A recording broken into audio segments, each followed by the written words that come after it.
Hello, brilliant entrepreneur. It's Tash Corbin here, and welcome to another episode of the Heart Centered Business Podcast. This is episode number 192. So, all the show notes and the links that I refer to can be found at tashcorbin.com/192. In today's episode, I'm going to be talking about taking time off from your business. But I want to warn you, I'm not going to talk about it the same way that other people talk about it. Curious? Let's get started. I'm Tash Corbin, and this is the Heart Centered Business Podcast. So before I talk about how to take more time off from your business, let's talk about why. And of course, there are all the normal reasons why that are touted by so many people, and yet we still don't listen to them, such as giving yourself an opportunity to refresh, to re-energize, and to get new perspective. Also, we didn't start this business so that we could work 16-hour days, 7 days a week, and totally burn ourselves out. We created these businesses so that we could also achieve our life goals and our lifestyle goals. So yes, there is all of those normal reasons, in inverted commas, for wanting to take time off from your business. Also, it's really great for your health and well-being. It's really great for your relationships. It's really great for those craft projects or that reading project that you never got around to finishing. There are so many great benefits for you personally in taking that time out from your business. But also, it's taking time out for your business, because ultimately you are your business's greatest asset. And in taking time out from your business, you are actually nurturing its most valuable asset.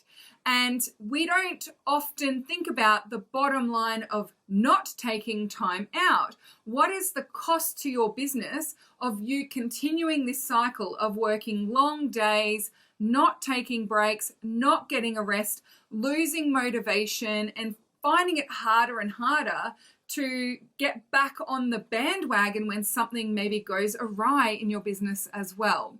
So hopefully you understand why it's so valuable to your business and to yourself and all the other facets of your life to take time out from your business. And yes, I could give you all of the normal steps and strategies to taking time out from your business. So number one would be schedule the time in. So pick a date into the future. Maybe it's 3 months from now or 6 months from now.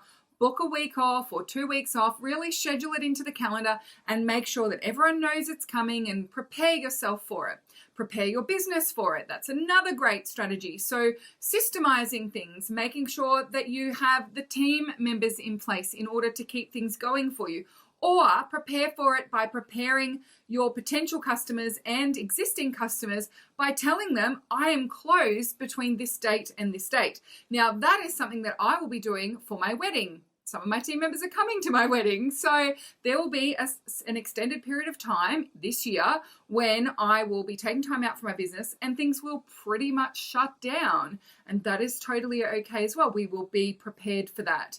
And then I guess the last normal or common piece of advice around taking time out from your business is to take the leap. Just trust that everything's going to be okay and act as if you're already living that successful multimillionaire lifestyle and this is just your normal. So just act as if it is totally normal and take that leap. But I also want to talk about taking time off from your business through a different lens. And that is, it's not all or nothing. It doesn't have to be this big all or nothing decision all of the time. There are other ways to take time out in your business and for your business in ways that don't necessarily require that ginormous commitment, and all of those other things that I just said would be great things to set you up for that success. So if taking 2 weeks out of your business right now feels like it would be total agony for you, or it's just not possible, start to think about other ways you can take time out without it being an all or nothing proposition. So for example, maybe it's about setting a new routine. Maybe what you need to do is actually reduce your work hours from now. So instead of working 40 or 50 hours a week right now, reduce that back. Aim for 30 hours a week for the next 5 weeks. measure the time that you've put into your business and start bringing those hours down. It's Parkinson's law. A project and task will expand to take up the time that you give it. And so let's start bringing those boundaries back in and have a hard finish time every single day. That's something that I do quite meticulously, and I'm very conscious of it. My partner, David, is also involved in that and makes sure that I stop when I say I'm going to stop each day. And that really helps me to get that reset and refresh that I need on a daily basis, rather than waiting till I go on holidays for 3 weeks in November. So I think that this can sometimes come when we come from a corporate background, or we've seen what happens in the corporate world. You get 4 weeks off a year. In Australia, I've just discovered so many countries don't do 4 weeks off. Like, they don't even do that. Like, they might do 2 weeks off in the summer or something like that. It's like, oh my goodness. But we're used to that in Australia, 4 weeks off a year. So we're used to just consistently working 40-hour weeks. You have your weekends, you might have a couple of public holidays, and then you get your 4 weeks off per year. But we don't have to subscribe to that model when we are self-employed. We don't have to do that anymore. So something that's been a goal of mine, and I've hit it many times, and I've also not hit it many times, is to work less than 20 hours a week. And I had a little period where I was aiming for less than 15 hours a week, and then I felt like it wasn't actually the right balance for me. I wanted more work time. When I got down to 15 hours in a week, what I was starting to feel was like I was missing it. I had FOMO for my business, whereas when I was at 20, it felt like it was really the right fit. So 20 hours a week is my normal work week now. And I would say 50% of the time I'm under or around 20 hours, and 50% of the time I might creep out to 25. Maybe in a tough week it's 30, but it's definitely never above 30. So that's a really good feeling for me. And that means I don't feel this compelling need to always have extended periods of time off in my business.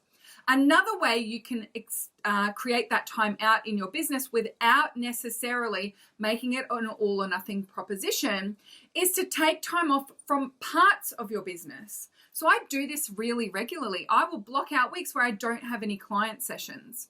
And I would say probably 1 week a month, I have one of these weeks where I have got it blocked out. I might still do things behind the scenes in my business. I still meet with my team. I'm still doing Facebook things, but I'm just not having client sessions in that time or group calls in that particular week.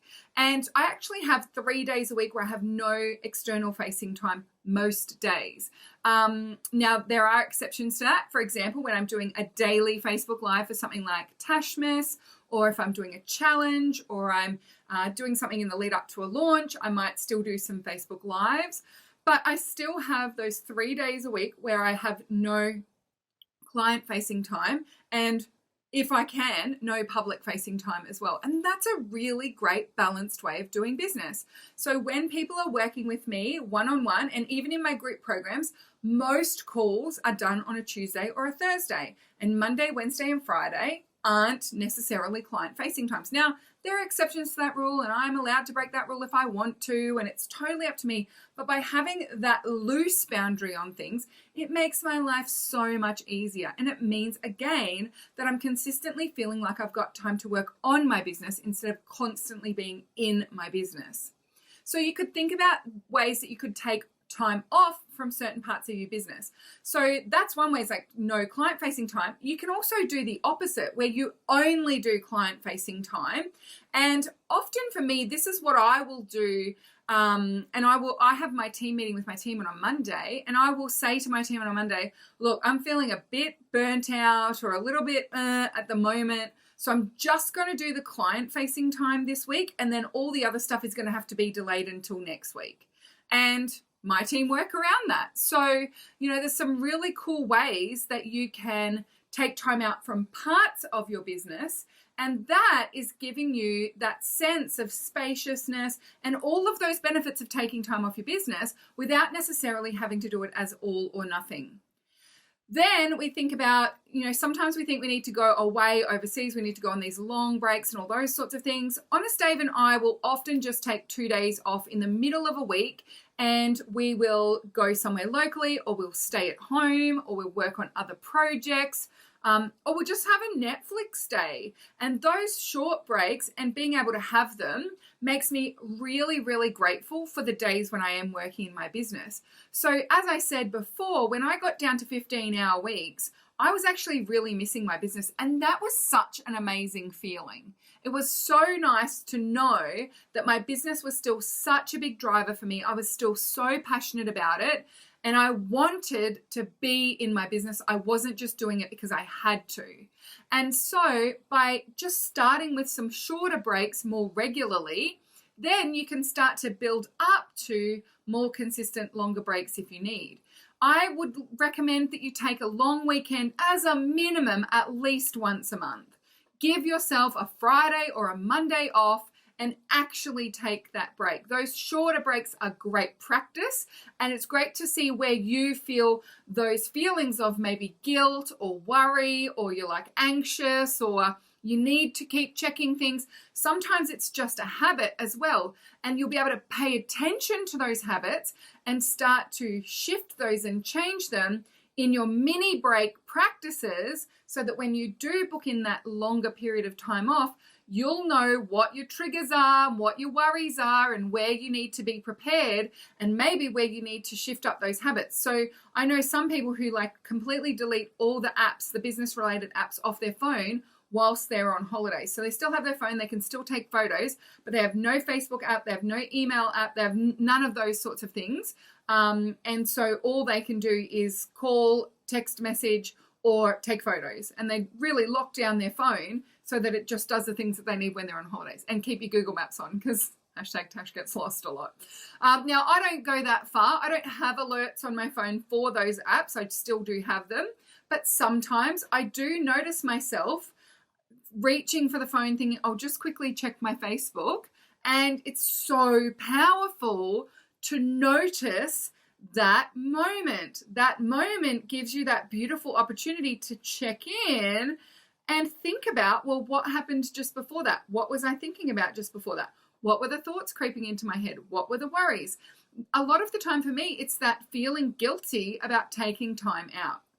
And I know that actually allowing myself to experience that feeling and seeing it and paying attention and noticing is the fastest track for me to actually dig into where it's come from and clear it. So have a think about shorter breaks that you can take, and pay attention to those different things that you do, those habits or those worries that creep in for you in the short breaks. That's going to be great homework to prepare you for your longer breaks. And then the other type of taking time out, which is not an all or nothing, is to go on a retreat. So whether that's going on a solo retreat on your own, I do that 3 times a year now, and I totally love it.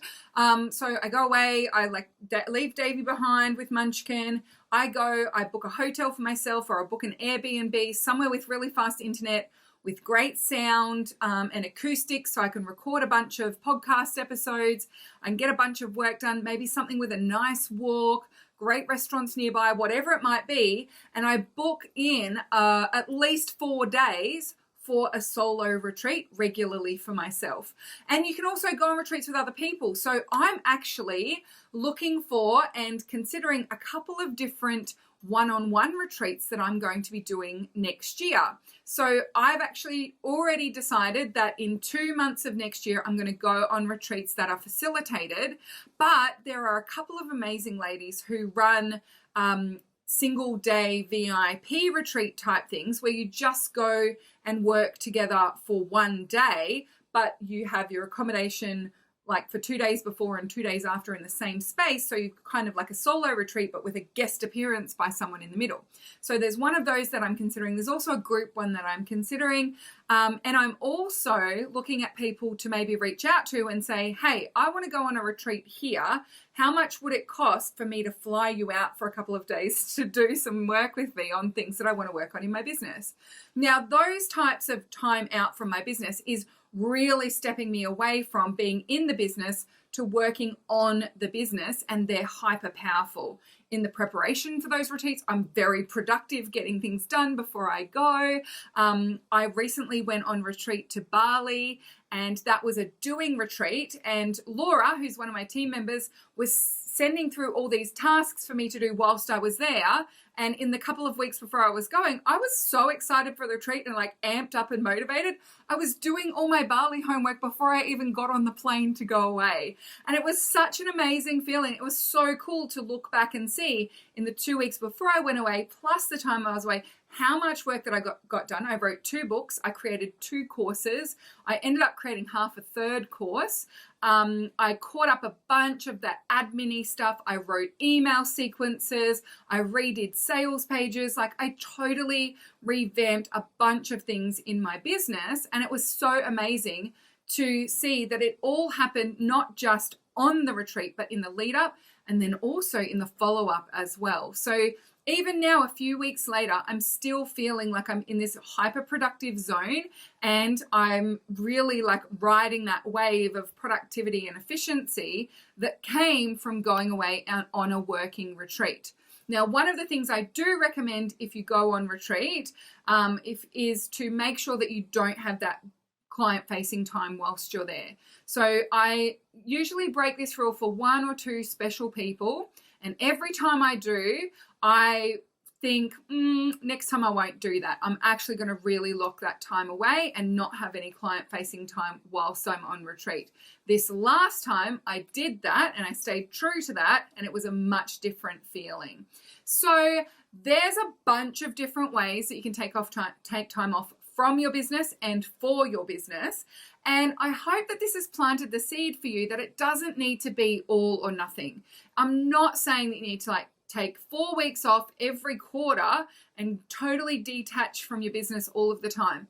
For people like me, sometimes that just doesn't feel like it's reasonable, and it's not something I particularly desire to do. After 2 weeks away from my business, I am itching to get back. And so, for me, I've found a way to not only build my lifestyle, but also build in these mini break type approaches, as well as the longer term approaches. And I love the balance that that's created for my business. So I hope that you can find something that totally works for you as well. Now, if you have any questions, of course, please do get in touch. I'd love to hear from you. Has this created any ahas for you, or do you have any follow-up questions? Come along to the Heart-Centered Soul-Driven Entrepreneurs Facebook group, use the hashtag podcastaha, and let me know that you've been listening to episode number 192 and any comments or questions that you might like to share. Until next time, beautiful lady, I cannot wait to see you shine. Big love from me, and bye for now. Would you like more tips, tools, and resources to help you grow your heart-centered business? Head to tashcorbin.com today.